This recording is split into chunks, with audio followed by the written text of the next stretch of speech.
Hallelujah. Ìjà àgbàdua. Orúkọ Jésù. Orúkọ ńlá Jésù. Ọlọ́run ìjìnlẹ̀ fẹ́ agbé ọ̀gá. Àyàn lógo fún orí ọ̀fẹ́ lẹ́ẹ̀kan sí. Àyàn lógo fún àǹfààní láti fún wa. Àyàn lógo fún ọwọ́ agbára ìwọ Ọlọ́run lórí ayé ẹni kankan. Àyàn lógo fún ìṣẹ́gun agbára rẹ. Àyàn lógo fún ìṣẹ́gun orúkọ rẹ nínú ayé wa. Ẹni wọn Ísírẹ́lì Jésù gba ọpẹ́. Olùgbàlà gba ọpẹ́. Olùgbàlà gba ẹ̀yìn. Ìwọ tó fẹ́ wa. Ìwọ tó pa á mọ́ lọ́wọ́ ewu gbogbo. La gbé ohùn wa sókè sí fún oore tó ń ṣe lọ́wọ́lọ́wọ́ báyìí. Fún àánú ńlá tá a rí gbà níwájú ìwọ Jésù. Ẹni wọn Ísírẹ́lì gba ọpẹ́. Olúwa gba ẹ̀yìn. Bàbá àtọ̀wájáre o. Bàbá àtọ̀wájáre o. Ní àṣálẹ́ ìjáre o. Fi agbára rẹ hàn. Fi ìṣẹ́gun rẹ hàn. Sorúkọ rẹ di mímọ̀. Ṣohun ńlá ṣohun ìyanu. Ṣohun ńlá ṣohun ìyanu. Sọ́ra rẹ di mímọ̀ bàbá. A ó sì yìn ọ́ lógo. A ó sì gbé ọ ga. Láì lórúkọ Jésù Kristi. Olúwa àti olùgbàlà wa. Àmín. Ọmọ Ọlọ́run jẹ́ ká bẹ̀rẹ̀ sí dúpẹ́ lọ́wọ́ fún orí ọ̀fẹ́. Èyí tá a rí gbà níwájú rẹ̀ sẹ́. I want us to begin to thank the Lord for the grace that we have received from the Lord. Ní ká dúpẹ́ fún àwa àánú. Èyí tó fi gbà wá.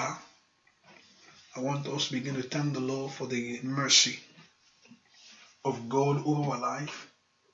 For àwa àánú rẹ̀ èyí tó fi kó wa yọ. Gbé ká dúpẹ́ lọ́wọ́ Ọlọ́run yìí. Pé Jésù ṣe o. Olùgbàlà ó máa ṣe é. Let's lift our voice and just begin to bless the Lord. Ẹ ká gbóhùn wa sókè sí Ọlọ́run yìí. Bàbá ìgbàlà ńlá ó máa ṣe. Ọlọ́run gbọgbọrọ ó ṣe o. Olódùmarè ó ṣe. Let's appreciate him. Ẹ ká dúpẹ́ lọ́wọ́ rẹ̀ sẹ́. Fún ohun tó ń ṣe. Bí ohun tó ń ṣe bí ò tilẹ̀ yé wa. Ẹ ká dúpẹ́ fún ìyanu rẹ̀. Ọwọ́ agbára rẹ̀ lórí ayé wa. Pé Jésù ṣe o. Ẹni wọn Ísírẹ́lì ó ṣe. Fún ìpamọ́ oore gbogbo. Fún ìpamọ́ oore gbogbo. Fún àánú oore gbogbo. Olùgbàlà ó máa ṣe o. Dúpẹ́ lọ́wọ́ rẹ̀ sẹ́. Pé Jésù ṣe. Ìwọ tó pọ̀ nípa tágbára. Ìwọ tó ní gbogbo agbára lọ́wọ́. Ìwọ tó pọ̀ nípa tágbára. Ìwọ tó ní gbogbo agbára lọ́wọ́ la fi gbogbo ọpẹ́ yìí fún. Fún ààbò rẹ tó péye.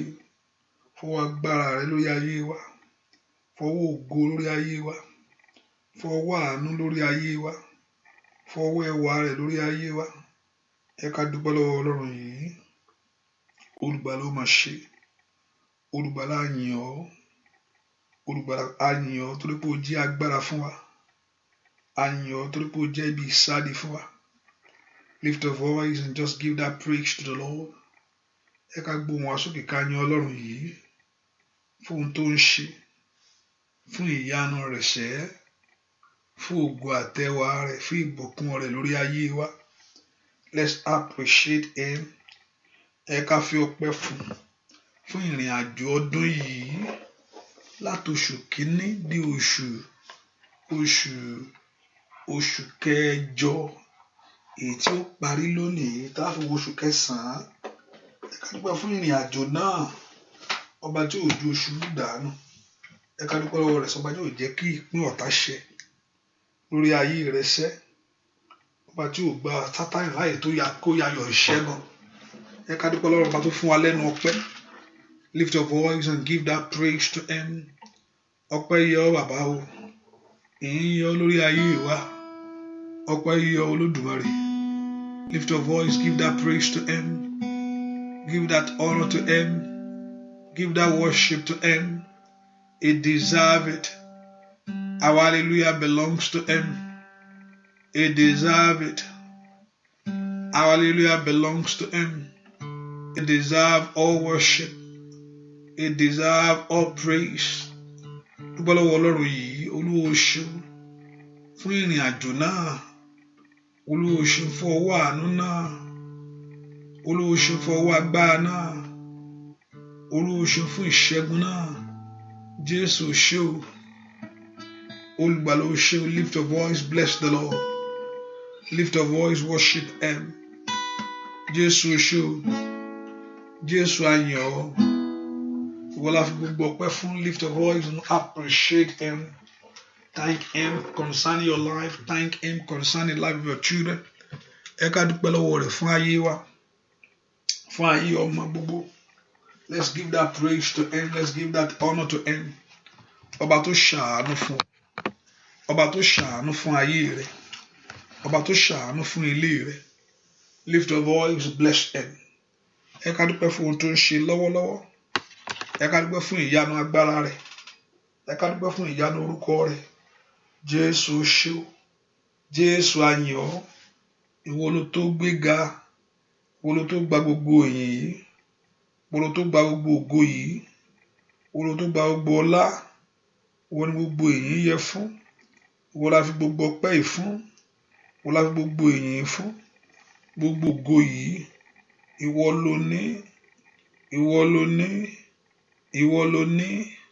Gbogbo ògo yìí. Gbogbo ọlá yìí ìwọ ló ní.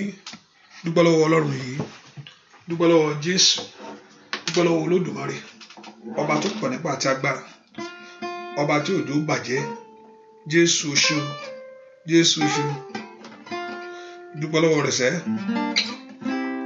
Jésù ṣe o.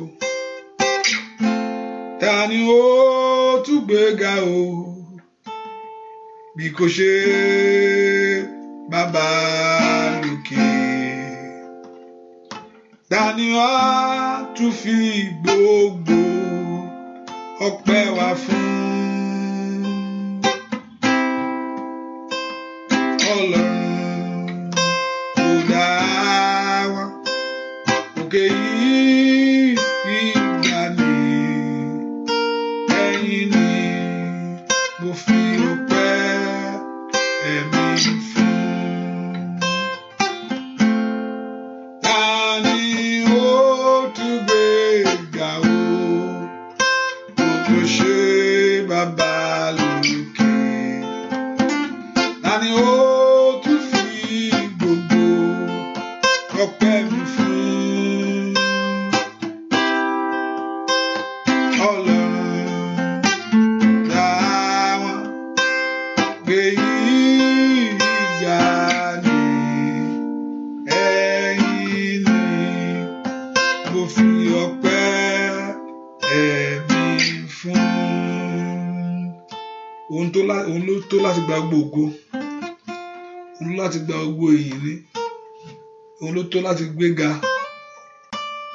Òun ló tó láti gba gbogbo ọpẹ́, gbogbo ọlá. Jẹ́ ká fi gbogbo ọpẹ́ yìí fún. Let's lift our voice and appreciate Him. Let's appreciate the Lord.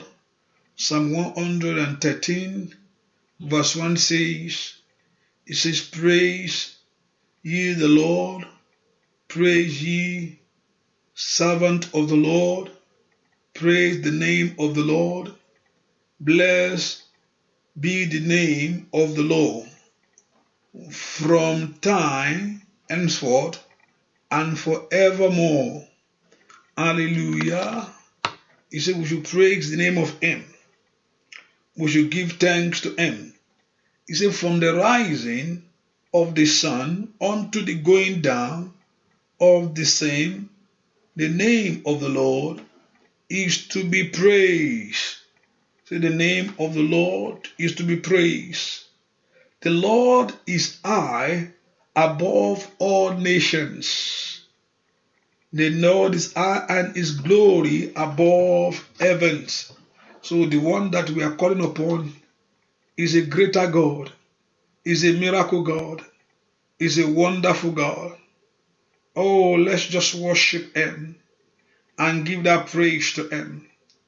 Let us worship Him and bless His holy name. Let us worship Him and thank Him. Let us worship Him and praise Him. Let us worship Him and honor Him. Lord, I worship you. Lord, you are great. Olúwa ṣeun, Olúwa ṣeun fún ìrìn àjò ayé mi. Olúwa o ṣeun fún ìrìn àjò ayé ọmọ mi. Olúwa o ṣeun fún ìrìn àjò iṣẹ́ mi.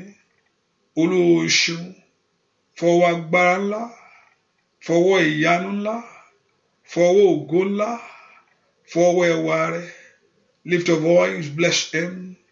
Dúpẹ́ lọ́wọ́ Ọlọ́run yìí, olùgbà ló ṣe.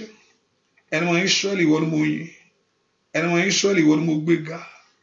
Ẹni mọ Ísírẹ́lì ìwọ ni mo fi gbogbo ọpẹ́ fún. Ẹni mọ Ísírẹ́lì ìwọ ni mo fi gbogbo èyìn fún. Ìwọ ló ní. Lift your voice and you are thanking him. You are receiving more of God's blessing. Give thanks to him as you are thanking him.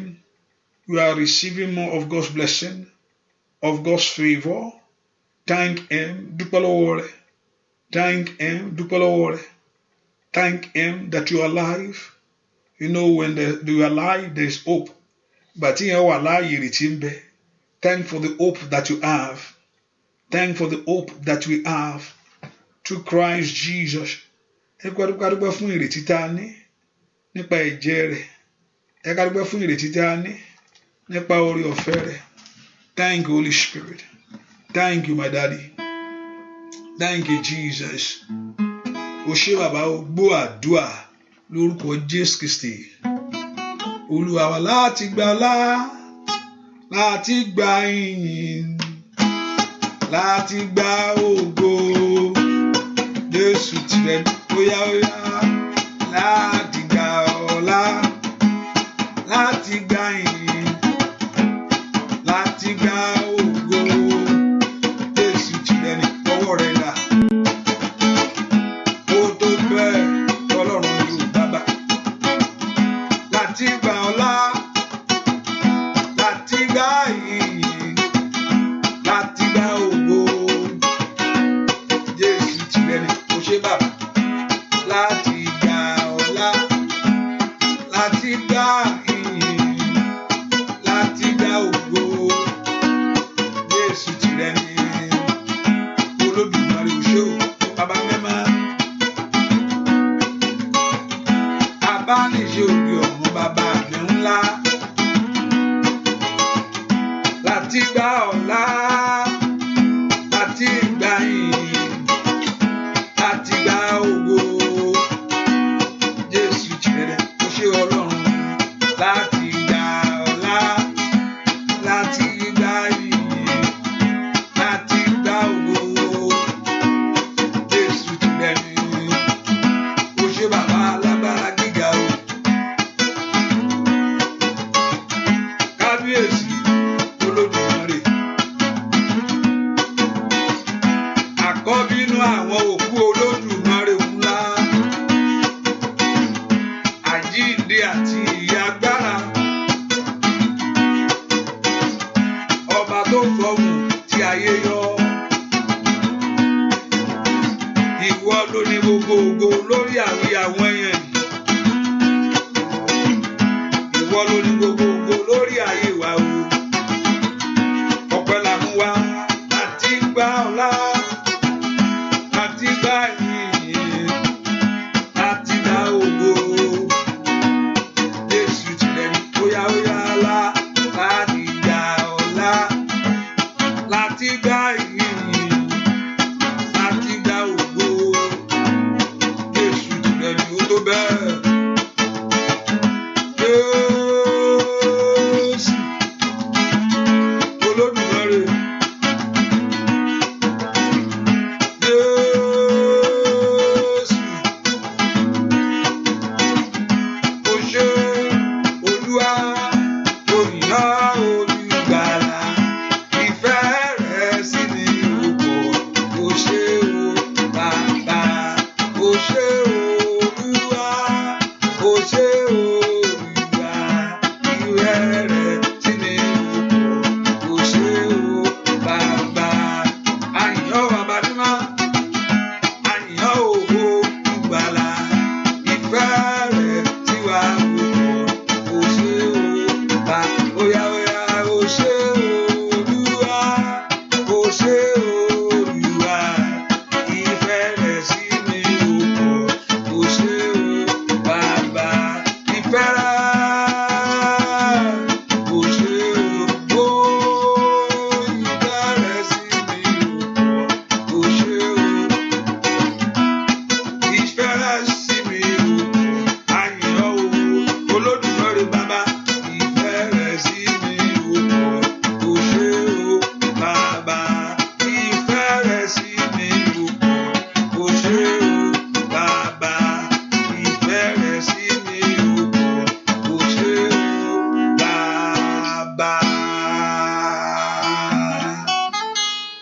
dúpẹ́ lọ́wọ́ rẹ̀ fún ohun tó ṣe o. Dúpẹ́ lọ́wọ́ Jésù mà ṣe fún oore ńlá o. He said, let's praise ye the Lord, all ye servants of the Lord. Ẹ ká dúpẹ́ fún oore ńlá tó ṣe fún ayé wa sẹ́. Jésù ò ṣe o. Jésù ò ṣe o. Lift your voice and thank Him. Lift your voice and thank Him. Lord, I appreciate you. Olúwa mo fi ọpẹ́ fún ọ torí pé àánú rẹ dúró lórí ayé mi.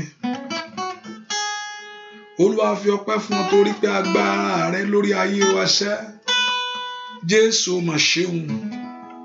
Lift your voice and bless Him. Lift your voice and appreciate Him.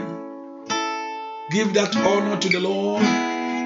Fi ọpẹ́ fún Olúwa sẹ́. Jésù ṣe o. Olùgbàlà ó mà ṣe. Bẹ́ẹ̀ ká dúpẹ́ lọ́wọ́ Ọlọ́run yìí pé Jésù ṣe. Lift your voice and bless Him. Ẹ ká dúpẹ́ lọ́wọ́ fún ìrìn àjò ayé wa. Ọba tí ò jẹ́ káyé dàrú. Thank Him. Thank Him for the protection over your journey of your life. Ọba tí ò jẹ́ kí ayé kókó lẹ́nu ọ̀rọ̀. Lord, we appreciate you. We appreciate you. We appreciate you. We appreciate you. In Jesus' name, we pray. God wants us to acknowledge that is the one that is doing it. Every one of us must acknowledge Ọlọ́run ló ń ṣiṣẹ́ nínú ayé wa. That is the God Himself that is doing His work in our life. Whether your protection, your provision, whatever thing that you receive it from the Lord. Gbogbo ń tá a gbà, ọwọ́ Ọlọ́run láti gbà á. So why are you not giving back thanks to Him? Kí ni ìdí tá a fi dá ọpẹ́ padà fún? Ohun tá a jẹ́ lónìí, olómú ajá, I put effort to my life, mo sacrifice gan. The strength of your sacrifice is from Him. Agbára tá a lò láti sa ipá wa yẹn, ló fún wa. So you have to acknowledge it. He want you to acknowledge Him. Ọlọ́run fẹ́ kí ká mọ ohun tó ń ṣe, rírí oore rẹ̀ lórí ayé wa. Now tell the Lord, Olúwa mo mọ rírí oore rẹ̀ o. I know your good works over my life. Ẹni wọn Ísírẹ́lì mo mọ rírí oore rẹ̀ nínú ayé mi. Olúwa mo mọ rírí oore rẹ̀ lórí ọ̀nà mi gbogbo. Ìwọ ló ń ṣe. You are the one that is doing it, O God. Ìwọ ló ń pa mí mọ́. You are the one that is protecting me. Ìwọ ló mú mi dúró dè ní. You are the one that is securing my life. Lift your voice and give that praise to Him. Ẹ ká fi ọpẹ́ yẹn fún Jésù yìí pé Jésù o ṣé o. Jésù o ṣé o. Alágbára ńlá o ṣé. Alágbára ní Síónì o ṣé. Ìrànlọ́wọ́ ńlá o ṣé. Ìkìní ẹ̀yà Júdà o ṣé. Ọlọ́run ńlá o mà ṣé. Lift your voice, bless Him. Give that glory to Him.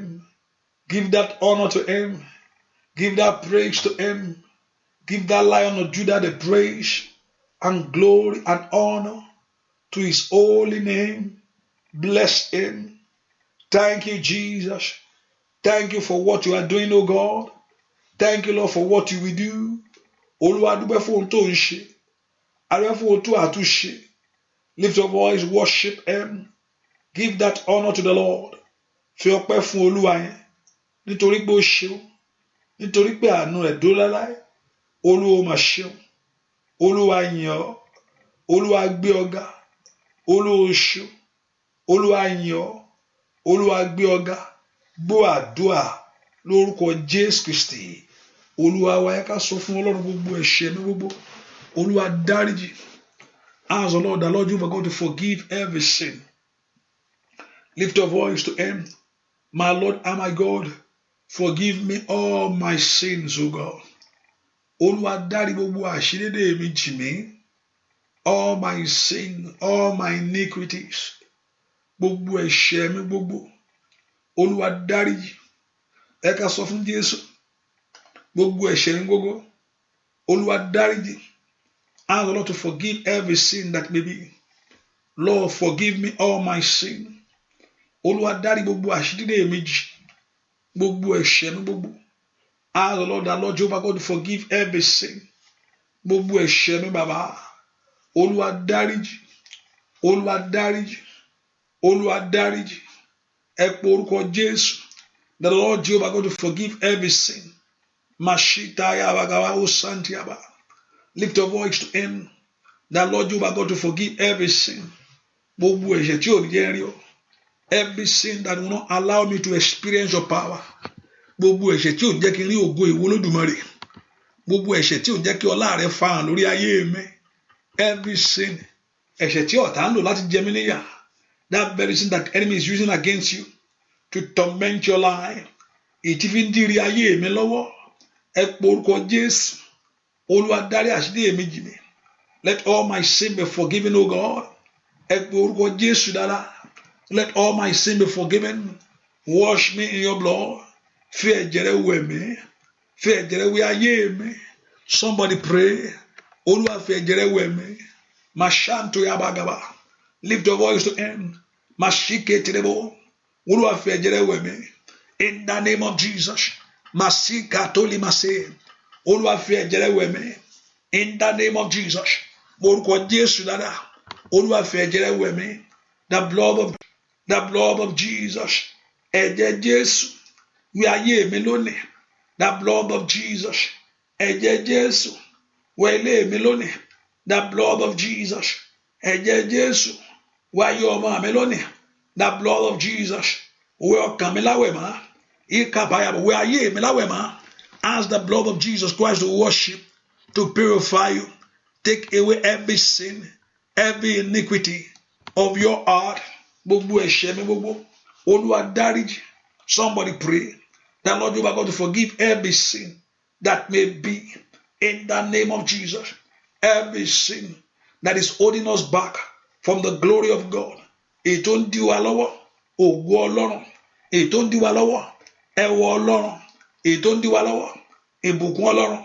All our sins that is not allowing the glory of God to manifest. That is not allowing the glory of God to shine. Èyí tí ò fẹ́ kí ògo Ọlọ́run farahàn. That very sin, O God. That very iniquity, O God. Ní orúkọ Jésù. Ask the Lord to forgive. Cleanse us by your blood. Wash us by your blood, O God.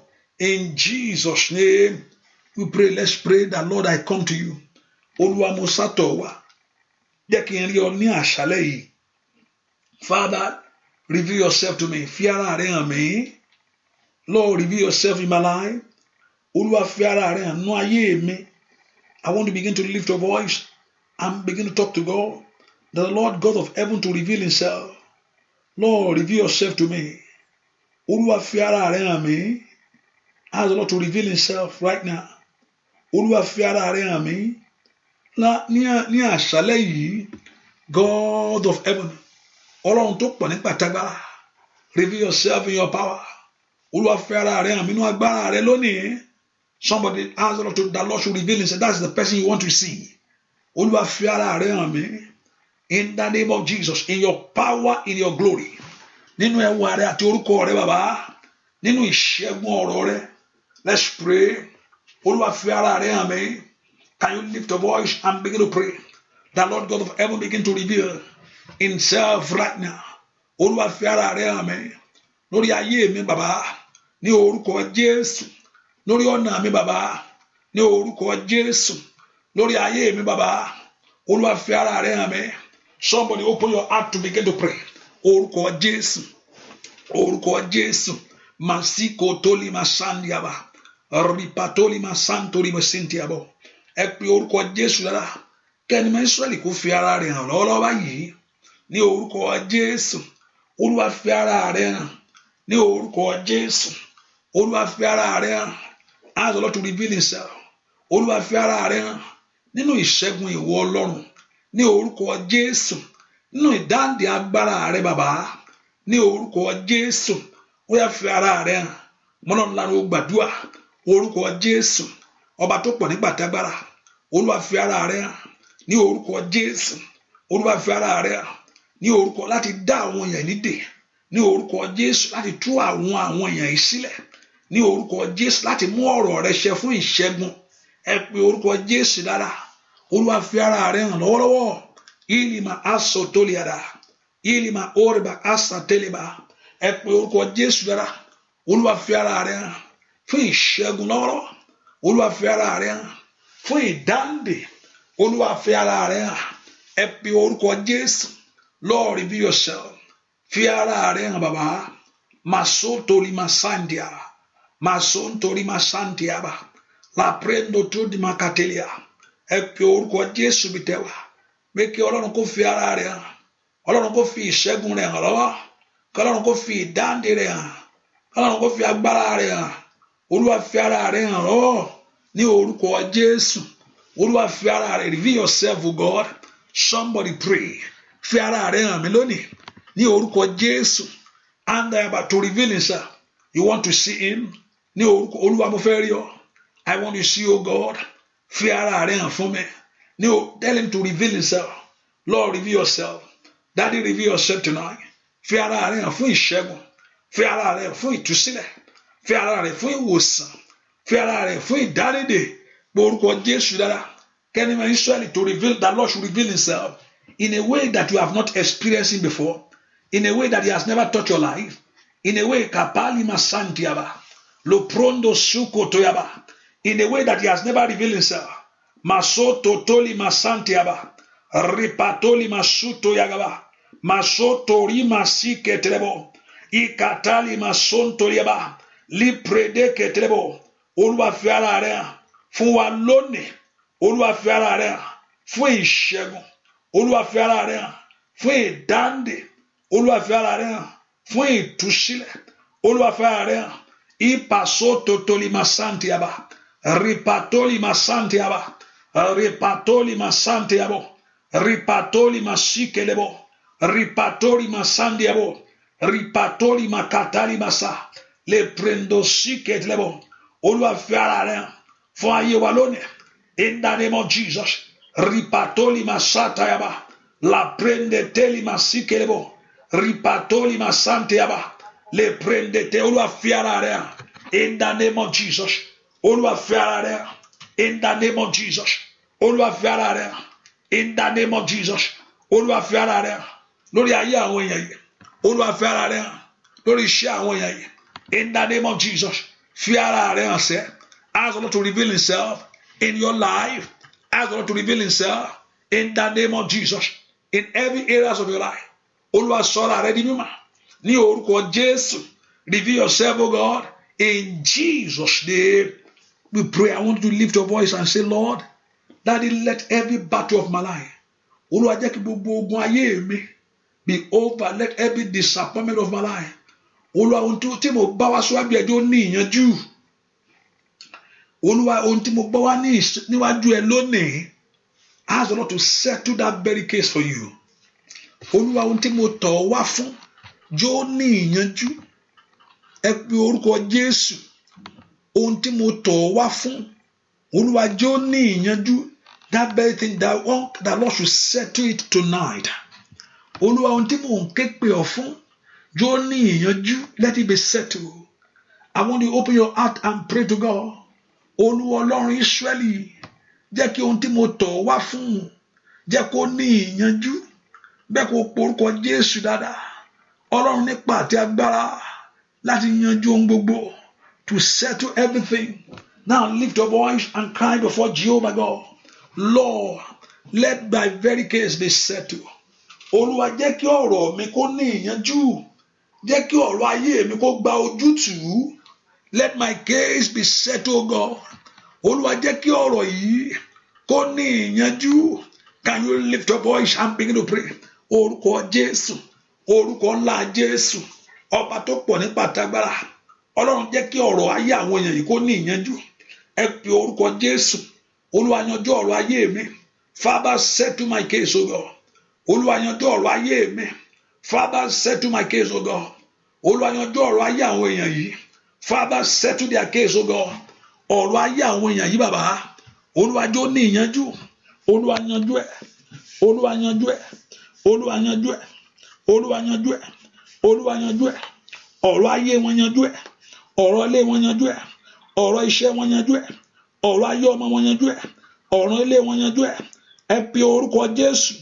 Olúwa yanjú ọ̀rọ̀ ayé mi. La paoba kata. Le sondo yemakate. Borúkọ Jésù. Ọ̀rọ̀ ayé àwọn èèyàn yìí. Olúwa yanjú ẹ̀. K'Olúwa kó yanjú ọ̀rọ̀ ayé yìí. Ní orúkọ Jésù. Ẹni máa Ísírẹ́lì kó yanjú ẹ̀. Gbogbo agbára tó ń di lọ́wọ́.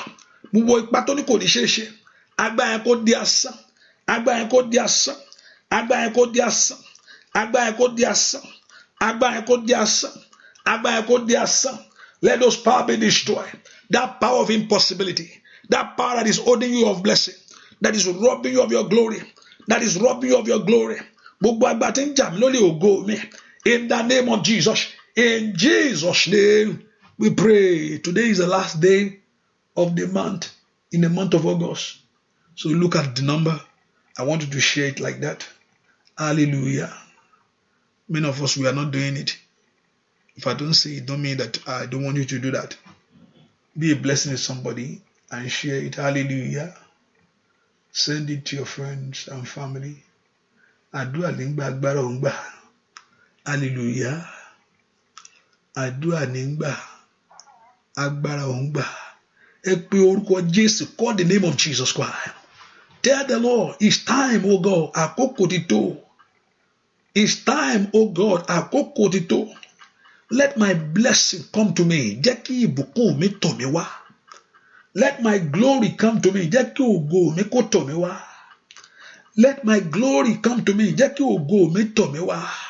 It's time, oh God, àkókò ti tó. Gbà mí lọ́wọ́ ìyà ìran. Deliver me from every generation curse. Every generation disappointment. Every generation failure. Every generation disappointment. Olúwa gbà mí lọ́wọ́ ìyà ìran. Every generation suffering. Ìkàtó gbà mí lọ́wọ́ ìyà ìran bàbá. Àkókò ti tó. Somebody pray and tell the Lord that Lord should deliver you. Olúwa gbà mí lọ́wọ́ ìyà yìí.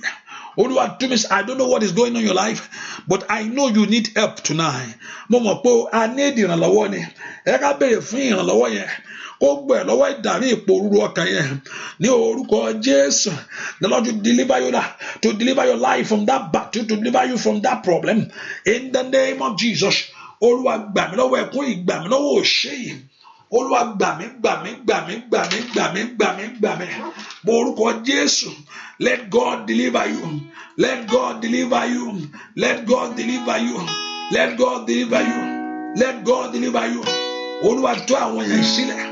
Olúwa tú àwọn èèyàn sílẹ̀. Olúwa tú wọn sílẹ̀. Ní orúkọ Jésù. Gbọ́ àdúà. Lórúkọ Jésù Kristi. Olúwa wa gbanigbani tètè gbà mí là. Gbanigbani Jésù jà pé gbà mí. Gbanigbani tètè gbà mí là. Gbanigbani Jésù jà pé gbà mí o. Ẹni tó tó ní ìgbà tó yẹ ká fọ̀rọ̀ lọ. Ẹni tó tó ní ìgbà tó yẹ ká fọ̀rọ̀ lọ. Ẹni tó tó ní ìgbà tó yẹ ká fọ̀rọ̀ lọ. Bàbá gbanigbani Jésù jà pé gbà mí o. Óyá óyá gbanigbani Jésù gbà mí là. Alágbára gbanigbani Jésù jà pé gbà mí. Gbanigbani Jésù gbà mí là. Alágbára gbanigbani Jésù jà pé gbà mí o. Ẹni tó tó ní ìgbà tó yẹ ká fọ̀rọ̀ lọ. Ẹni tó tó ní ìgbà tó yẹ ká fọ̀rọ̀ lọ. Tó fi lọ. Ẹni tó tó ní ìgbà tó yẹ ká fọ̀rọ̀ lọ. Gbanigbani Jésù jà pé gbà mí o. Olúwa. Óyá óyá káyé àwọn èèyàn yìí. Kàṣẹ́ wọn sẹ́ òun rere. Kàṣẹ́ wọn lọ́wọ́ ìyà, lọ́wọ́ ẹ̀gàn, lọ́wọ́ ìtìjú, lọ́wọ́ ẹ̀kún. Gbanigbani tètè gbà mí là o. Gbanigbani Jésù jàre gbà mí o.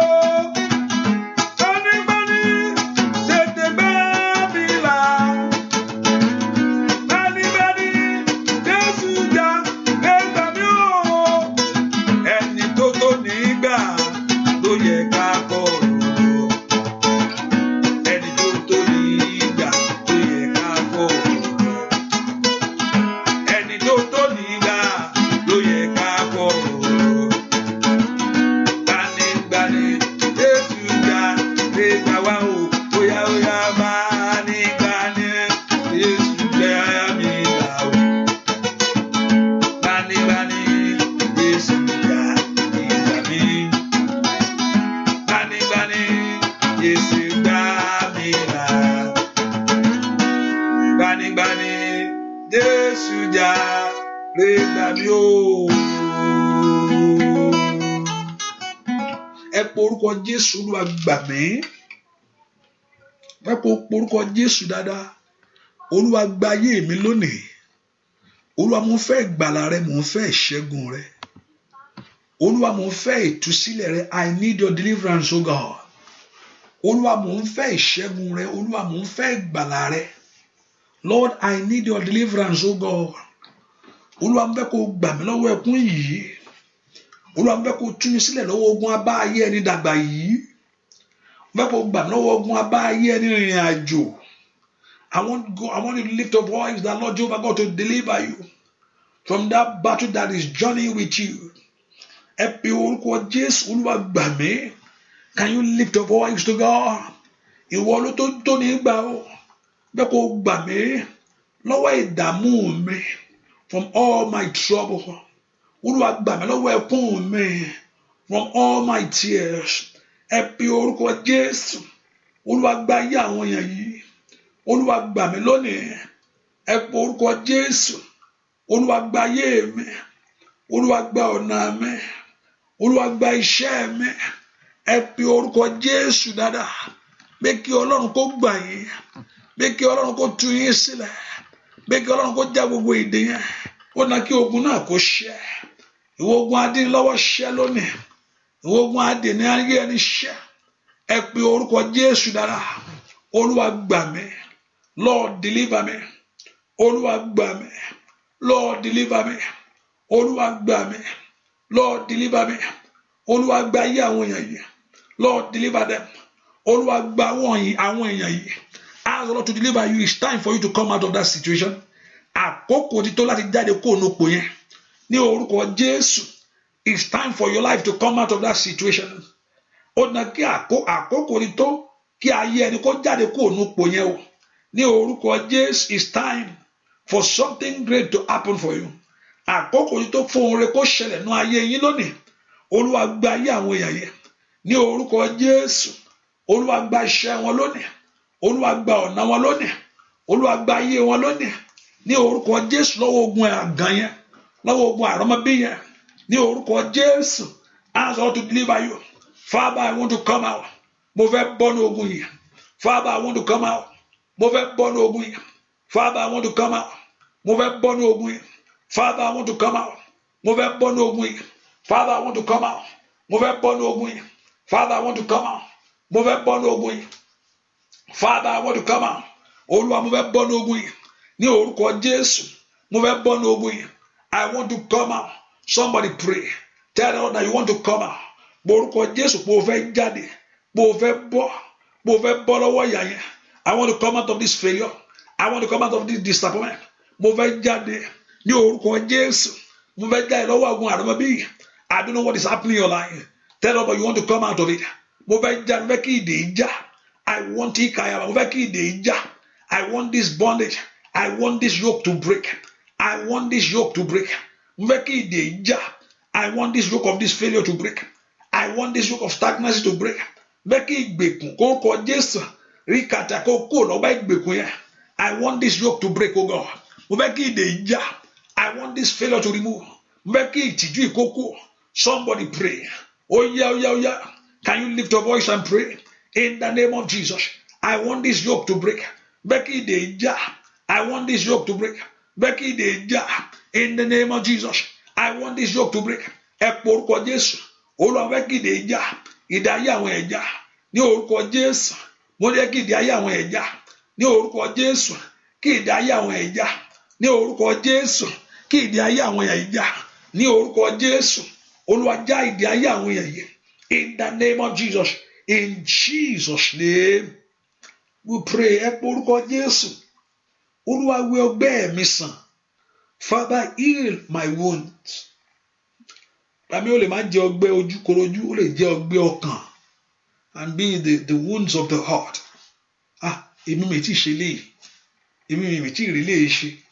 Ọmọ mi ni ò ti ṣe léyìí. Olúwa wo ọgbẹ́ mi sàn. Daddy, heal my wound. Èmi mi ti rí nǹkan báyìí ṣe. Láti from this year. That's the wound of the heart. Papa, don't be the physical thing. the physical wound in your body, in your flesh. No, but be a wound of the earth, things that you have not yet achieved. Ohun tí ò tí ì ṣe, ibi tí ayé ẹni ò tí ì dé, ó lè jẹ́ ọgbẹ́ ọkàn. Èmi ò mọ ọgbẹ́ ọkàn tiẹ̀ lónìí, ṣùgbọ́n ìwòsàn wà lọ́wọ́ Jésù láti wo gbogbo ọgbẹ́. Ó ní òwò ọkàn tó gbọ́ ọgbẹ́ sàn, ọkàn tó gba ọgbẹ́ ó wò sàn. Ẹ pe orúkọ Jésù. Olúwa wo ọgbẹ́ mi sàn, ọgbẹ́ àìrọ́mọbí, ọgbẹ́ àìrọ́kọ, ọgbẹ́ àìníṣẹ́, ọgbẹ́ àìníwé ìgbélú. Mi ì tí níwé ìgbélú, mi ì tí rówó. Ẹ pe orúkọ Olúwa wo ọgbẹ́ náà sàn. Olúwa wo ọgbẹ́ náà sàn, wo ọgbẹ́ ọkàn mi sàn. Olúwa wo ọgbẹ́ ọkàn mi sàn. Olúwa wo ọgbẹ́ ọkàn mi sàn. Mẹ́kọ̀ọ́ orúkọ Jésù lára kẹ́ni máa Ísírẹ́lì kó wo gbogbo ọgbẹ́ ọkàn sàn lọ́wọ́lọ́wọ́ báyìí. That the Lord should heal every wound of the heart.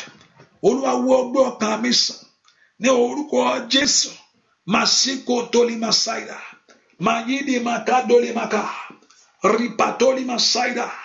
Ẹ bí orúkọ Jésù dára. Ní orúkọ Jésù, ẹni máa Ísírẹ́lì wo ọgbẹ́ ọkàn mi sàn. Ní orúkọ Jésù, ẹni máa Ísírẹ́lì wo ọgbẹ́ ọkàn mi sàn. Let Jehovah God heal the wound right now. Let Jehovah God heal every wound. Olúwa wo gbogbo ọgbẹ́ ọkàn sàn. Every wound of the heart. Ọgbẹ́ àti ìrọmọbí, ọgbẹ́ àti ìrì ọkọ, ọgbẹ́ àti ìrìṣẹ́ṣe, ọgbẹ́ àti ìparí ilé ìwé ẹ̀kọ́, ọgbẹ́ àti ìláṣeyọrí oríire kan. Olúwa wò sàn lónìí. Olúwa wò sàn lónìí. Olúwa wò sàn lónìí. Ẹ pe orúkọ Jésù kí ẹni máa Ísírẹ́lì kó wo gbogbo ọgbẹ́ ọkàn sàn. Every wound of the heart kó gba ìwòsàn. Ọgbẹ́ ọkàn yín kó gba ìwòsàn. Ẹni máa Ísírẹ́lì kó wò yín sàn. Ní gbogbo ọgbẹ́ ọkàn gbogbo. Ìkà rabakapa. Ní gbogbo ọgbẹ́ ọkàn gbogbo. Ní orúkọ Jésù. Ẹni máa Ísírẹ́lì wo gbogbo ọgbẹ́ ọkàn sàn. Gbogbo ọgbẹ́ ọkàn. Ní orúkọ Jésù. Èyí tí ò jẹ́ kí ayé ẹni láyọ̀. Ẹ pe orúkọ Jésù. Màsíkà tayaba. Ẹni máa Ísírẹ́lì wo gbogbo ọgbẹ́ ọkàn sàn. Heal every wound to God. Ọlọ́run Ísírẹ́lì wo gbogbo ọgbẹ́ ọkàn sàn. Ẹ pe orúkọ Jésù. Ó dá kó wò ó sàn. Ó dá kó wò ó sàn. Ó dá kó wò ó sàn. Ó dá kó wò ó sàn. Ó dá kó wò ó sàn. Ó dá kẹ́ ní ìgbàlà. Ní orúkọ Jésù. Ó dá kẹ́ ní ìgbàlà. Ó dá kẹ́ ní ìwòsàn lórí ọgbẹ́ ọkàn gbogbo. From every wound of the heart. Ní orúkọ Jésù. Lórí ọgbẹ́ gbogbo ọkàn gbogbo. Ẹ gba ìwòsàn. Ní orúkọ Jésù. Ẹ gba ìtúsílẹ̀. Màkátólì màṣíkàyàbá. Ní orúkọ Jésù. Ẹ gba ìwòsàn. Ní orúkọ Jésù. Ẹ gba ìwòsàn. Màkátélì màṣíkàyàbá. Ẹ gba ìwòsàn lórí gbogbo ọgbẹ́ ọkàn gbogbo. Ní orúkọ Jésù bí ìrà. In the name of Jesus. Ọgbẹ́ ọkàn. Ní èyí tí ò jẹ́ kí ayọ̀ àìníkùn. That not allow you to have the fullness of God's joy. Gbogbo ọgbẹ́ ọkàn. Èyí tó mú ayé ẹni dínkù. Ìkà tó yàgàbà. Gbogbo ọgbẹ́ ọkàn. Èyí tí ò jẹ́ kí ayé ẹni ṣe ohun tó yẹ kó ṣe. Ẹ pe orúkọ Jésù. Ẹni máa Ísírẹ́lì wo gbogbo ọgbẹ́ ọkàn sàn. Lọ́wọ́lọ́wọ́ báyìí. Ẹ gbàdúrà. The Lord should heal every wound of the heart. Gbogbo ọgbẹ́ ọkàn. Ọgbẹ́ ọkàn tí ò jẹ́ pé mi ì tí ì tẹ́gbẹ́. Èmi náà ò tí ì ṣe báyìí. Èmi náà ò tí ì da eléyìí. Ní orúkọ Jésù. Olúwa wò sàn. Ẹ gba ìwòsàn. Ẹ gba ìwòsàn. Be healed. Be healed. From every wound of the heart. Be healed. Gbogbo ọgbẹ́ ọkàn. Ní orúkọ Jésù. Ẹ gba ìwòsàn rẹ̀. Ẹ gba ìwòsàn rẹ̀. Ẹ gba ìwòsàn rẹ̀. Ẹ gba ìwòsàn rẹ̀. Ẹ gba ìwòsàn rẹ̀. Ẹ gba ìwòsàn rẹ̀. Be healed, O God. Heal them, O God. Heal them, O God. Heal them. Olúwa kó wò yín sàn. Gbogbo ọgbẹ́ ọkàn gbogbo. That thing that makes you to cry. Gbogbo tó máa múyàn sunkún yẹn. Ní orúkọ Jésù. Masutu katakataka. Masototolima katayaba. Repatotolima. Masototolima. Makatalima koshotolibakata. Ripatolimasa. Mazukotolimashitea. Ní orúkọ Jésù. Ripatolimasa. Let Jehovah God deliver you. Let Jehovah God kólúwa kó tú yín sílẹ̀. Kó wo gbogbo ọgbẹ́ ọkàn sàn. In Jesus' name We pray, let's pray. Lord, let me experience the miracle of your power. Olúwa jẹ́ kí n rí ìyanu agbára rẹ. Olúwa jẹ́ kí n rí ìyanu agbára rẹ lónìí. Ìyanu agbára Ọlọ́run farahàn lórí ọ̀rọ̀ mi. Ìyanu agbára Ọlọ́run farahàn lórí iṣẹ́ mi. Ìyanu agbára Ọlọ́run farahàn nílé mi. I want your life to experience the power of God. I want your life to experience the power of the living God. Bẹ́ẹ̀ kí ayé yín kó gba ìyanu Olódùmarè yìí. Ayé mi gba ìyanu Ọlọ́run. Ayé ọmọ mi experience the power of God. Ìwọ iṣẹ́ mi gba ìyanu Ọlọ́run. Ìwọ ìrìn àjò mi gba ìyanu Ọlọ́run. Ìwọ ilé ọmọ mi gba ìyanu Ọlọ́run. Your womb right now. Receive the miracle of God. Inú rẹ kó gba ìyanu Ọlọ́run. Ní orúkọ Jésù. Màtórí Màsáì Bàkàtáyà. Inú yín kó gba ìyanu Ọlọ́run. Ó yẹ gbàdúrà. Ayé mi yìí gba ìyanu Ọlọ́run. Màsótò tòlíyàbá. Somebody pray. Let your life begin to receive the miracle of God. Let your life begin to receive the miracle of God. Masoto toliba. Ripatoli masatoli masideba. Matatali masetelebo. Makotoli masataraba. Ripatoli masata. Oya oya oya. Dua. Lórúkọ Jésù Kristi. Olúwa wa, if you have not yet been a blessing, can you do that? Hallelujah. By sharing it. Hallelujah. Mo ní wá jọba sórí ilé mi, Jésù wá jọba. Wá jọba sórí iṣẹ́ mi, Jésù wá. Ó yá pé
Call the name of Jesus Christ. Come and reign in my life.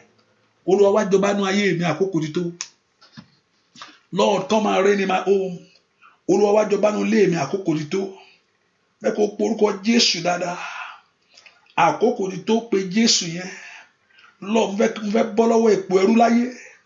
I want to come out of slavery. I want to come out of disappointment. I want my life to come out of failure. Oṣù tí fẹ́ parí nìyẹn. Today is the last day in the month. You about to enter a new month.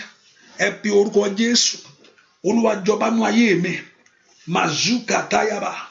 Ripato dibasike telebukotayaba. Ripato telemasoto yaba. Ripato limasanda yaba. Ripato telemasunte yaba. Somebody open your heart to pray. Rupato limasindilebo. Ripato limasanda. Liprendo tuko tolimasaidabo. Somebody open your heart to Jesus. Ona kí Jésù kó jọba nínú ayé rẹ lónìí. Ona kó gba ìkóso kó jọba sẹ́. Ẹ pe orúkọ Jésù. Ẹni máa Ísírẹ́lì. Àkókò ti tó. It's time for you to reign. Gbogbo agbára tí ń da ayé mi ríboríbo. Every power that is that is leading your life. Gbogbo agbára tí ń darí ayé rẹ. Ní orúkọ gbogbo tó ń ṣe ìjọba. With everything that is ruling your heart. That is ruling your life. Gbogbo agbára tí ń ṣe ìjọba lórí ayé mi. That is not of God. That is not of Jesus. That is not of Him. Let Jehovah God begin to break that yoke. Somebody open your mouth and pray. Gbogbo tó ń darí ayé ẹni. Èyí tí ò fẹ́ kí ògo Olúwa bú jáde. Èyí tí ò fẹ́ kí ẹwà Ọlọ́run farahàn. Gbogbo tó ń darí iṣẹ́ ẹni. Èyí tí ò jẹ́ kí iṣẹ́ pé ọ. Dé orúkọ Jésù. Ó yá gbé Olúwa jọba. Daddy reign. Daddy begin to reign. Somebody pray. Ẹ pe orúkọ Jésù. Wá jọba nú ayé mi. Kó dá ògo padà fún mi. Wá jọba nú ayé mi. Kó dá ìlérí ọ̀rọ̀ rẹ padà fún mi. Somebody pray. Let God reign your family and give that joy to you. The joy of your heart. Ayọ̀ ọkàn rẹ. Óyá. God come and reign. Ní orúkọ Jésù. Kó dá ìgbéyàwó mi padà. Somebody pray. Ìkàyàbá. Kó dá ayọ̀ ọmọ padà. Fún rere lónìí. Wá jọba. Somebody pray. Let it come to reign. Let it come to rule. In Jesus' name, we pray. Tell us gbogbo tó ń ṣe ìjọba ayé mi. Olúwa bá mi ba ìjọba náà fọ́ ìjọba òkùnkùn tútù. Destroy every kingdom of Satan in my life. Ìjọba òkùnkùn tí ń fi ayé ẹni ṣẹrú. That is enslaving your life. Ìjọba òkùnkùn tí ò fẹ́ kí ògo Olúwa bú jáde. That don't want the glory of God to manifest in your life. Olúwa fọ́ gbogbo ìjọba òkùnkùn lórí ayé mi. Olúwa fọ́ gbogbo ìjọba òkùnkùn lórí iṣẹ́ mi. Somebody pray. Èèyàn kan gbàdúrà. Sọ fún Jésù yẹn. Kó bà gbogbo iṣẹ́ òkùnkùn jẹ́ nínú ayé rẹ lónìí. In your body, your life. Ìjọba òkùnkùn bàjẹ́ gbọ́ àdúrà lórúkọ Jésù Kristi. Olúwa bàbá wa jọba. Jésù wa jọba. Bàbá ìjọba rẹ lèmi fẹ́ o bàbá. Óyá o bàbá wa jọba. Jésù wa jọba. Ìjọba rẹ lèmi fẹ́ o bàbá wa jọba. Bàbá wa jọba. Jésù wa jọba. Ìjọba rẹ lèmi fẹ́ o. Óyá pé Jésù. Bàbá wa jọba. Jésù wa jọba. Ìjọba rẹ lèmi fẹ́ o bàbá. Olódùmarè kó jọba nú ayé rẹ ni. Kó jọba nú ayé ọmọ, kó jọba nú ayé ọkọ. Lórí iṣẹ́ rẹ o, lórí ẹbí rẹ gbogbo.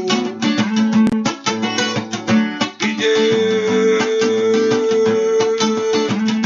kó jọba sẹ́. Bàbá wa jọba. Jésù wa jọba. Ìjọba rẹ lèmi fẹ́ o bá. Óyá. Bàbá wa jọba. Jésù wa jọba. Ìjọba rẹ lèmi fẹ́ o bá. Óyá pé Jésù. Bàbá wa jọba. Jésù wa jọba. Ìjọba rẹ lèmi fẹ́ o bá. Óyá gbàdúrà. Bàbá wa jọba. Jésù wa jọba. Óyá ìjọba rẹ lèmi fẹ́ o. Nínú ilé yìí. Bàbá wa jọba o. Jésù wa jọba. Ìjọba rẹ lèmi fẹ́ o. Bàbá wa jọba. Óyá bàbá wa jọba. Jésù wa jọba. Ìjọba rẹ lèmi fẹ́ o bàbá. Wá jọba. Ẹ porúkọ Jésù. Olúwa gbàkóso. Take absolute control, oh God. Ó na kí Jésù gba ìjọba lórí ayé rẹ. Remember, you back by waking up in the morning is next month. You out of August. You are in September.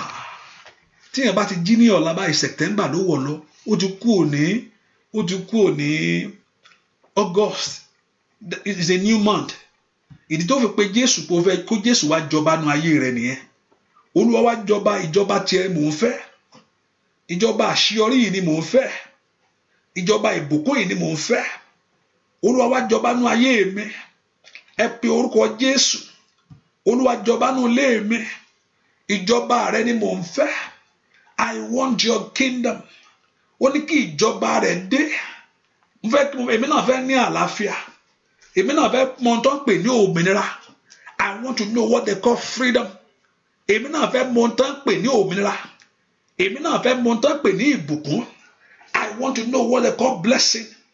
Èmi náà fẹ́ mọ ohun tó ń pè ní fruitfulness.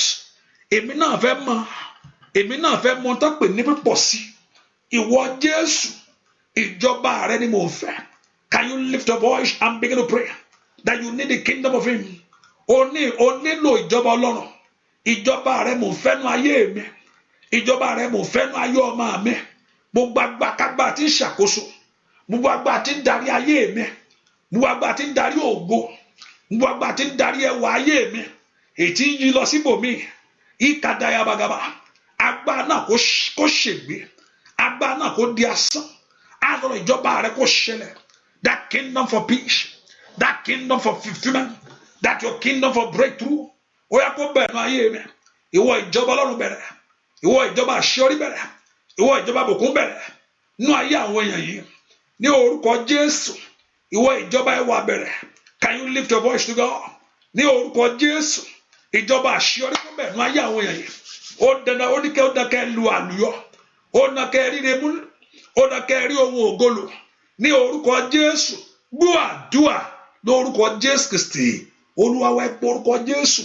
Bí oṣù ṣe parí, ogun ayé mi bá parí bẹ́ẹ̀. Let my battle end with this month. Oṣù parí, ìwọ ogun ayé mi bá parí bẹ́ẹ̀. Bí oṣù ṣe parí, ìwọ ìdààmú ayé mi bá parí. Let your every problem of your life end with this month. Ẹ pe orúkọ Jésù. Ìwọ ìtìjú ayé mi bá oṣù yìí parí. Bí oṣù yìí ṣe parí, ogun ayé mi kó bá parí bẹ́ẹ̀. Ogun ayé mi kó bá oṣù yìí parí bẹ́ẹ̀. Ìwọ ìdààmú mi kó bá oṣù yìí parí bẹ́ẹ̀. Ìwọ ogun àìrọ́kọ kó bá oṣù yìí parí bẹ́ẹ̀. Ohun tí mò ń tìràkà fún tí ọwọ́ mi ò tó. Ní orúkọ gbogbo tó ń dí mi lọ́wọ́ kó bá oṣù yìí parí bẹ́ẹ̀. Let it end with this month. Ìṣòro ayé mi bá oṣù yìí parí. Ìwọ ìṣòro ayé mi bá oṣù yìí parí. Somebody pray. O gbọ́dọ̀ tún do carry over ẹ̀. O gbọ́dọ̀ tún ṣe carry over ìtìjú yẹn o. You should not carry it over again to next month. O gbọ́dọ̀ tún carry it over. Ó yẹ padà lẹ́yìn mi. Ní orúkọ Jésù. Ẹ padà lẹ́yìn mi. No carry over. No carry over of failure. No carry over of disappointment. No carry it over. You are not carry it over. Kò gbọ́dọ̀ bẹ́ẹ̀ jáde. Kò gbọ́dọ̀ tún bẹ́ẹ̀ wọ bẹ́ẹ̀. Kò gbọ́dọ̀ tún bá ayé mi wọ bẹ́ẹ̀. Kò gbọ́dọ̀ tún bá ayé ọmọ mi wọ bẹ́ẹ̀. Ó yá mọ́lẹ̀ wá. Ẹ pe orúkọ Jésù. Ìwọ ìdààmú mi parí bẹ́ẹ̀. Dúà lórúkọ Jésù Kristi. Olúwa wa ìjẹ́ gbàgbọ́ lórí tẹ́ ń pè lédè. Do you believe in what you are saying? Many of us, we are just praying, but we don't really believe what you are saying. Ẹ ní ìgbàgbọ́ lórí nǹkan tẹ́ ń sọ yẹn. Ẹ kàn ń sọ. Ṣùgbọ́n ìgbàgbọ́ ò sí ń bẹ̀. Don't do that. Ẹ má ṣe. Irú nǹkan mẹ́rin kò lè mú nǹkan kan jáde fólúwa ẹ̀. Ọ̀pọ̀lọpọ̀ àgbàdo àtàwọn abẹ́rẹ́ báwo ni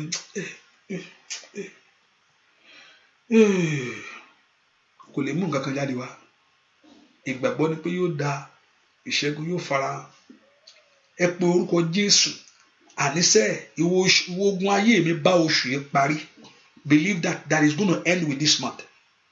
There's no any other day in this month. August is August. August 2021 is over today at this night hour. I know in some area now it's over at some country now. I know in about few months now and about few hours time also you'll be seeing even though if it says August, somebody is going to say to you that no, we are in September. I'm very sorry. Oh no. We are in September. Wrong. You're right. Not correct to do it. We kill September, August. No. I know we are in September. What the ogun yẹn ohun tó ń dààmú ọkàn kò gbọdọ̀ no more carry over. I'm not carried over anymore. I'm not carrying this. Omi gbọdọ̀ tó bá mi rìn àjò. Ìwọ failure o gbọdọ̀ bá mi rìn àjò mọ́. ìwọ ogun ayé mi ò gbúdọ̀ bá mi, it's not going with me. I refuse it. Mo ló tì ò gbúdọ̀ bá mi rìnrìn àjò mọ́ o bá yé mi rìn mọ́. He said, can two work together except they agree? Ìjì àwọn méjì lè rìnrìn àjò except they agree. Gbogbo ogun tí ayé mi ti gbà fún, gbogbo ogun tí ìrìn àjò ayé mi ti gbà fún, lónìí Olúwa yà wá nípa, Olúwa yà wá nípa, Olúwa yà wá nípa, yà wá nípa. Separate us, O God. Separate us, O God. Separate us, O God. Separate us, O God. Ẹ pe orúkọ Jésù kí ẹni máa ń Ísírẹ́lì kó yà yín nípa. Ní orúkọ Jésù, Olúwa yà mí nípa, yà èmi àti ìṣòro ayé mi nípa lónìí. God can do it. God can do it. God can do it. Ọlọ́run lè ṣe. Olúwa yà èmi àti ogun ayé mi nípa. I don't know what is happening in your life. Èmi ò mọ ẹkún ọkàn rẹ. I don't know where you look at yourself. Ǹjẹ́ ìrètí wà bí? Èmi ò mọ tó mú ayé ẹ mọ́wọ́. Ìkàbáyà sàtà. But mo mọ̀ pé ìṣẹ́gun bẹ lọ́wọ́ Jésù. I know that for sure. Èmi mọ̀ pé ìṣẹ́gun bẹ lọ́wọ́ Olódùmarè. Ó dán kí Ọlọ́run kó yẹ ogun ayé rẹ àti ogun ayé rẹ nípa lónìí. Ìwọ ogun àti ogun ayé rẹ. Ìwọ ogun tó ń bá ayé mi dàgbà. Ìwọ ogun tó ń bá ayé mi sùn. Ìwọ ogun tó ń bá ayé mi jí. Ìwọ ogun tó ń bá ayé mi gbé. Lord, separate us. That failure from your life. That disappointment from your life. In the name of Jesus. Yẹ èmi àti ogun mi nípa. Let God begin to separate you. Olúwa yẹ ogun ayé àwọn kó yẹ ogun ayé wọn nípa. Ikadoli masaida. La prendo tiketelebo. Masantoli masigaba. Rupatoli masandiabo. La prendo tukatelebo. In the name of Jesus. Olúwa yẹ ogun ayé àwọn yẹn nípa. Let the battle be over. Let the battle be over. Let the struggle be over. Let the battle be over. In the name of Jesus. Let the battle be over. Ogun yẹn kó tán. Ogun yẹn kó tán. Gbọ́ àdúà lórúkọ Jésù Kristi. Olúwa wa mo gbàdúà nípa agbára Ọlọ́run in and out of the hospital. Lórúkọ Jésù kó ṣẹ́ lónìí. Say that amen very well. I'm talking to somebody right now. Mo bẹ́ẹ̀ nìkan sọ̀rọ̀ ní o. In and out of the hospital. Lórúkọ Jésù ogun yẹn kó wọlé jáde sí hospital. Lórúkọ Jésù ogun yẹn kó ṣẹ́ lónìí. Ogun yẹn kó ṣẹ́ lónìí. Ogun yẹn kó ṣẹ́ lónìí. Oh, let the battle be over. Ogun yẹn kó ṣẹ́ lónìí. Let the battle be over. Ogun yẹn kó ṣẹ́ lónìí. Let the battle be over. Ní orúkọ Jésù. Let that battle be over. In the name of Jesus. Ogun yẹn kó parẹ́. Ogun yẹn kó parẹ́. Ogun yẹn kó parẹ́. Ogun yẹn kó parẹ́. Ní orúkọ Jésù kó parẹ́. Ripatoli masaida. Ripatoli masaida katalia. Le prendo to kareba kadaba. Arobatali mastritalia. Ní orúkọ Jésù. Ogun yẹn kó wọlé pàpàtà. Kó wọlé pàpàtà. Kó wọlé pàpàtà. Ẹ ní rí mà. Ní orúkọ Jésù. Kò ní gbórí mà. Ní orúkọ Jésù. Ẹ gba ìṣẹ́gun lórí ẹ. Receive victory over it. Ọwọ́ Jésù ní ìṣẹ́gun yẹn wà. Ẹ gbà. Ní orúkọ Jésù receive victory over every battle of your life. Over every struggle of your life. Over every shame of your life. Ẹ gba ìṣẹ́gun lórí ẹ. Ẹ gba ìdáǹdè. Ẹ gba ìtúsílẹ̀. Gbọ́ àdúà lórúkọ Jésù Kristi. Olúwa wa. Gbọ́ àdúà lórúkọ Jésù Kristi. Olúwa wa orúkọ Jésù. Olúwa fún mi ní ìrètí. Ìrètí ògo ayé mi. Lord, give me the hope of my life. I was listening to one lady this morning. Àgbà tó ro ogbó ẹ̀pín. Ló bá gbé nǹkan jẹ ó fẹ́ para rẹ̀. So courageous. Yeah. Ó mú kíní ó náà mú pátá. And I will begin to listen. And the hugs there. Kí wá ní ìdí tó fi ṣe? Ó ro gbogbo ẹ̀pín ní. Ẹ̀mí ìṣẹ́ ẹgbà kó lè ṣẹlẹ̀ sí mi bí ìṣẹ̀lẹ̀ para mi. Lórúkọ Jésù ní wọnú ìdààmú tó fi ròpin o. Ṣàmì dáadáa ò ní bára rẹ̀ ń bẹ̀. Hallelujah ò ní bára ó ròpin. Kí ló tún kù? Ló gbé àánú yáyáyá. Ó ròpin ni. Ẹ pe orúkọ mi ìmọ̀ bí tí wọ́n náà ti ó lè má jẹ́ pé on that side of committing suicide. Of you coming to a place where you don't feel like anymore. Níbi tó ti ń ròpin lónìí pé jẹ́ nǹkan kan lè jáde. Ẹ pé Olúwa fún mi ní ìrètí ìmọ́lẹ̀ kó tàn lórí nǹkan báyìí tí ọkàn mi pòrúurú fún. In these very areas of life that my heart is disturbed bẹ́ẹ̀ lórí ọ̀rọ̀ òwe ìgbélu ẹ̀ ń sọ pé àkóso bó ṣe lè ṣe o gbàgbé ẹ̀ there is nothing can happen anymore ṣùgbọ́n agbára ń bẹ lọ́wọ́ Ọlọ́run something can still happen bẹ́ẹ̀ lórí ọmọ ni I don't know that area of life Jésù ní òun ni àjíǹde àti ìyè o Jésù ní òun ni àjíǹde àti ìyè mímọ́ tí ọ̀tá ti lù pa I don't know what the enemy have killed already but there's power of resurrection in his hand agbára àjíǹde ń bẹ lọ́wọ́ rẹ̀ sẹ́ ẹ pe orúkọ Jésù Olúwa dá ìrètí padà fún mi ìrètí pé àwọn ọjọ́ orí ẹ pé ọjọ́ orí ọjọ́ ti lọ báwo máa ṣe fẹ́ bímọ láyé mọ́ remember we are praying for those that are trusting God for the fruit of you báwo ló wọn ti fẹ́ bímọ báwo mo ṣe fẹ́ lọ́kọ báwo mo fẹ́ láya ta ló ti fẹ́ pè mí highly masaida ibi tí ìrètí ti pín bàbá ogun ọ̀run ẹ dìde fún mi títí o fi wá sọ́dọ̀ Ọlọ́run yẹn that's why you are here ìrètí lè pín lóòótọ́ sometimes you can face the reality of life the circumstances that will look like nothing can happen anymore that's why you go back to God the creator of heaven and earth that create all things ọba tó dá ohun gbogbo ibi tí ìrètí mi ti pín rèé Olúwa dá ìrètí padà fún mi lórí ọmọ mi Olúwa dá ìrètí padà fún mi ní ìrìn àjò mi ayé sọ pé ó tán o bí ká tó ya gabagaba ètí mo fi tọ̀ wá nìyẹn wọ́n tó ṣẹ̀dá mi wọ́n tó lágbá lórí ohun gbogbo liparo patayaba ẹ dá ìrètí padà fún mi restore my hope back to me ẹ dá ìrètí padà fún ayé àwọn èèyàn yìí restore their hope back to them ẹ dá ìrètí padà fún ayé wọn restore their hope back to them Olúwa dá ìrètí padà fún ayé yín lónìí bí oṣù yìí ti fẹ́ parí ní orúkọ Jésù ogun ayé yín ìdààmú ọkàn yẹn kó parí bẹ́ẹ̀ kó bá parí kó bá parí kó bá parí bí kàtólì masaira kó bá parí oṣù yìí ní orúkọ Jésù kó gbé ogun ayé yín mì ìkàyàbá in month of August 2021 let it swallow every battle of your life let it swallow your shame let it swallow your disappointment kó gbé ogun ayé yín mì oṣù yìí kó gbé ogun ayé yín mì oṣù yìí kó gbé ogun ayé yín mì oṣù yìí kó gbé ogun ayé yín mì in the name of Jesus begin to experience freedom begin to know liberty ẹ bẹ̀rẹ̀ sí mọ ìtúsílẹ̀ ẹ bẹ̀rẹ̀ sí mọ rere ní orúkọ Jésù begin to experience great things in the name of Jesus.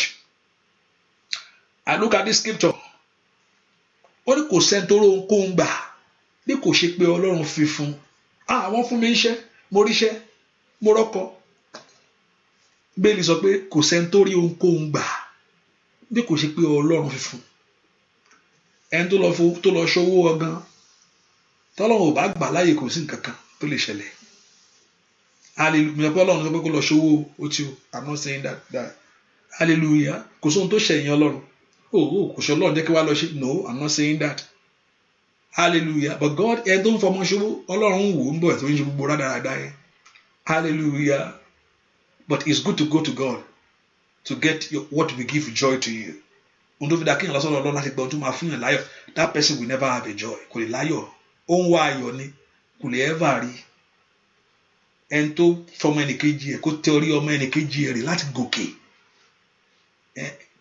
kò lè ohun gángan ò lè dó sókè á wálẹ̀ kẹ́yìn ni bẹ́ẹ̀ ni kò sí ẹni tó tẹ orí ọmọ ẹnìkejì ẹ̀ mọ́lẹ̀ láti gòkè ohun gángan ò lè dó sókè yóò wálẹ̀ ni ṣùgbọ́n ẹni tí Ọlọ́run bá gbé ga yóò wà lókè torí pé òun ló gbé ọ̀gá no man receive anything except being given from above ó bẹ́ẹ̀ dà kí n gbà lọ́wọ́ Ọlọ́run ju pé kó o fipá gbà á lọ fún ara rẹ God can let you go but you pay the price you pay the price ọ̀pẹ́ tó fọwọ́ náà tó ṣe gbẹ tó yahoo Ọlọ́run rí gbà tó gba owó yẹn tó ń gbádùn owó yẹn ṣùgbọ́n he is going to pay the price yóò jiyàn iṣẹ́ tó ṣe but ẹni tí Ọlọ́run bá fà sókè ẹni tí Ọlọ́run fi ọwọ́ rẹ̀ sókè ẹni tí Ọlọ́run fi ọwọ́ rẹ̀ gbé ga á wà lókè torí pé òun ló gbé ọ̀gá mo gbàdúrà lónìí ìdí tẹ́ fi wá pé kí Ọlọ́run gbé yín ga rèé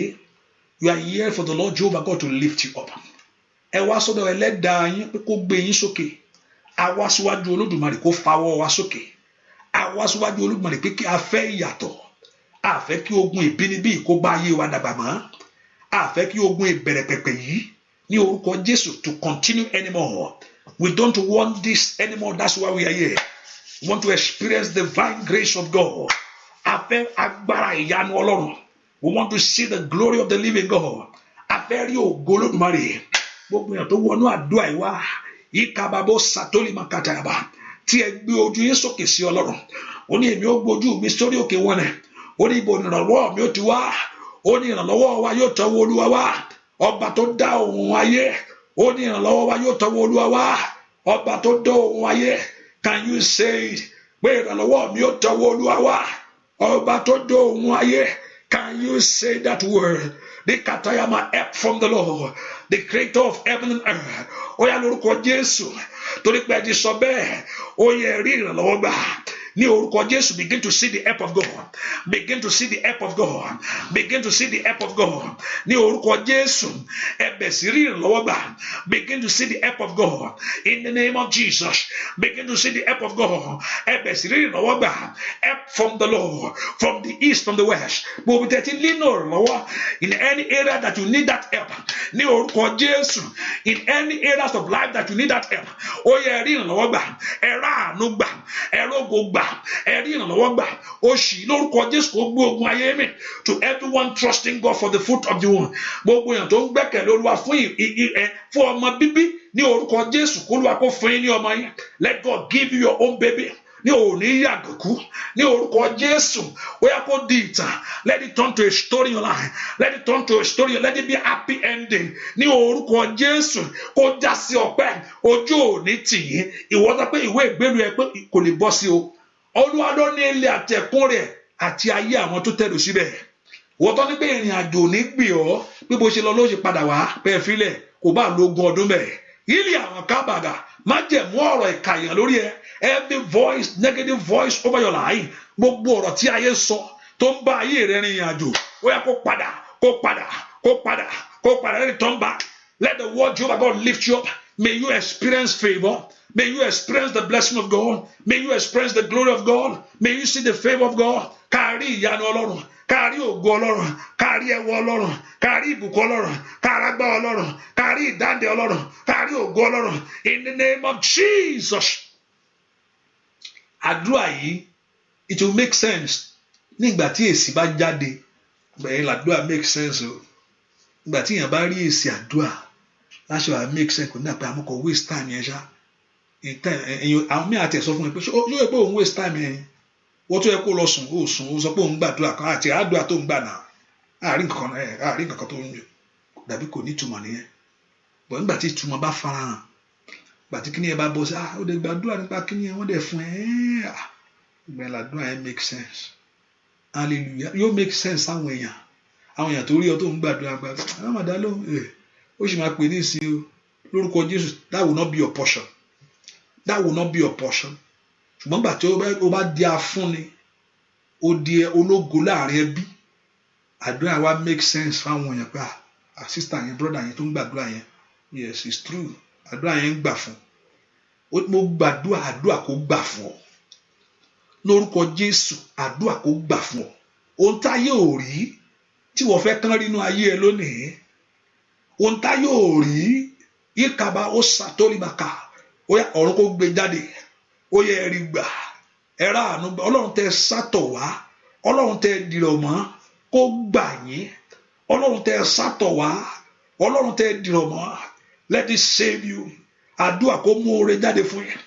Oṣù tẹ fẹ́ wọ̀ lọ kó mú ire jáde, kó mú ire jáde. Èrè ayọ̀ ní oṣù náà, ẹ̀rí ògo ní oṣù náà. Ojú òní tì yín, ojú òní ti ayé yín, ojú òní tì yín. Ẹ̀ní rá sínú oṣù náà. Ní oṣù September yìí ẹ̀ní rá bẹ̀. Ní orúkọ Olúwa kó mú yín jáde. Ìkàbàgàbàgà ṣáìdà. Kẹ́ bá ìbùkún Ọlọ́run pàdé. Ògo Ọlọ́run kó dàpọ̀ mọ́ ayé yín. Ẹwọ Ọlọ́run kó bú jáde. Ní orúkọ òjò àánú kó rọ̀ sórí ayé yín. Go in this God's blessing. I cover that water by the power of God. Let that water in that bag bring healing, bring deliverance as you drink it. Ilé ọmọ rẹ kó gba agbára, kó gba agbára ọ̀tun, kó rọmọ bí, kó rọmọ gbẹjọ. Bẹ́ẹ̀ ni ó sì rí. In Jesus' name we pray. Amen. Amen. Amen. In Jesus' name. Ask God for what you need. dáadé ẹ sáré béèrè ohun tẹ́ fẹ́ lọ́wọ́ Ọlọ́run kó dẹ̀ rí bẹ́ẹ̀ bẹ́ẹ̀ ṣe ń béèrè yẹn o ohun tẹ́ sọ yẹn kẹ́ lẹ́nu ọpẹ́ kẹ́ lẹ́rìí rẹ̀. May you have that testimony of that very thing in the name of Jesus. Áńgẹ́lì Ọlọ́run kó fún yín. Let them deliver it to you. Bẹ́ẹ̀ ni ó sì rí. In Jesus' name we pray. Amen. Amen. Praise the Lord. Hallelujah. Let us know. Today is the last Friday. No. Today is the last day of the month. Hallelujah. I told us, many of us, you are not sharing it. I should have said that I'll be back tonight, but I put it on 50-50 because you people, because you are not sharing it, so I put it 50-50. So if you see, I know tomorrow my heart want to come. Hallelujah. But I put it on 50-50. Praise the Lord. But I know I'm coming in the morning. But tonight I put it 50-50. Because I think maybe it's too much. Maybe I don't know. And I know that you will go to great thing in your life. Hallelujah. My heart want to pray with you, but I put it 50-50. I mean, if I show up, it's okay. If I don't, it's okay. Hallelujah. But I know in the morning, I know that you're about to enter the month of September. Every blessing in it shall be yours. Gbogbo ìbùkún bẹ̀ ni kó jẹ́ tiẹ̀. Ògo bẹ̀ ni kó jẹ́ ti ilé ẹ. Ìbànújẹ́ bẹ̀ kó jìnnà sí ọ. Ẹni tí nǹkan ṣe ní oṣù ló mọ̀ pé nǹkan ṣe o. Hallelujah. Ẹni tí nǹkan ṣe ní oṣù ló mọ̀ pé nǹkan ṣe o. Gbogbo ẹ̀ ló ayé ló ń rẹ́rìn-ín. Ẹni tí nǹkan ṣe ló mọ̀ pé nǹkan ṣe o. Lórúkọ Jésù, ìbànújẹ́ ò ní bá ọ. Ẹkún ò ní wọlé tọ̀ ilé tiẹ̀. Lórúkọ Jésù, see the joy of the Lord. Bẹ́ẹ̀ ni ó sì rí. In Jesus' name we pray. Amen. Amen. And also this Friday will be our Thanksgiving Friday, and this Saturday. And you know, kó tó di Friday, Ọlọ́run yóò fún ọ lẹ́rìí tiẹ̀. Bẹ́ẹ̀ ni ó sì rí. In Jesus. Oore ọ̀fẹ́ Jésù ló wà, ìfẹ́ mọ́ ti Ọlọ́run. Ẹ̀jẹ̀ Jésù kó yí ayé yín ká o. Kẹ́ ẹ rí àánú lágbà. Ògo Olódùmarè kó fa àánú ayé yín. Bẹ́ẹ̀ ni ó sì rí. Jésù Olúwa wa. Àmín, àmín, àmín lórúkọ Jésù. You are blessed. God bless you. Thank you for being here. Bye-bye.